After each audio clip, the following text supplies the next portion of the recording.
మరొక వివాదంలో చిక్కుంది Sunrisers Hyderabad team owner Kavya Maran. So Kavya Maran ఇప్పుడు మరొక వివాదంలో చిక్కున్నారు. సన్ రైజర్స్ హైదరాబాద్ ఐపీఎల్ ని బ్యాన్ చేయాలి, ఏకంగా బ్యాన్ ఎస్ఆర్హెచ్ అనే రకంగా హ్యాష్ ట్యాగ్ ట్రెండ్ అవుతోంది. సన్ రైజర్స్ లీడ్స్ ఎక్స్ ఖాతాని సస్పెండ్ కూడా చేశారు. సో ది 100 లీగ్లో పాక్ స్పిన్నర్ని ఎస్ఆర్హెచ్ టీం కొనుక్కుందంట. పాక్ ప్లేయర్ అబ్రార్ అహ్మద్ను 2.34 కోట్లకు కొనుగోలు చేసింది ఎస్ఆర్హెచ్ ఓనర్ కావ్య మారన్. దీంతో అబ్రార్ను సన్ రైజర్స్ కొనుగోలు చేయడం పైన తీవ్ర విమర్శలు తలెత్తాయి.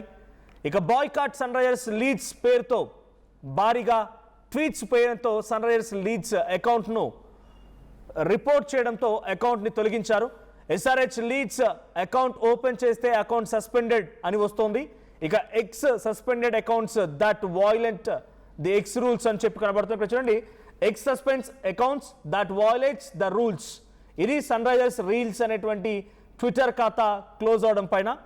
సో ఎక్స్ ఖాతా సస్పెన్షన్ పైన అటు సన్ రైజర్స్ హైదరాబాద్ ఇంకా స్పందించలేదు. ఇంగ్లాండ్ వేదికగా జరిగేటువంటి 100 లీగ్లో నార్థర్న్ సూపర్ చార్జర్స్ను కొనుగోలు చేసింది సన్ టీవీ నెట్వర్క్. అయితే సన్ రైజర్స్ లీడ్స్ పేరుతో బరిలో దిగిన Northern Superchargers so Sunrisers Hyderabad కాకుండా సన్ రైజర్స్ లీడ్స్ అనే పేరుతో ఇంగ్లాండ్లో జరిగేటువంటి ఈ సీజన్కి ఈ మ్యాచెస్కి అటెండ్ అవ్వబోతున్నారు.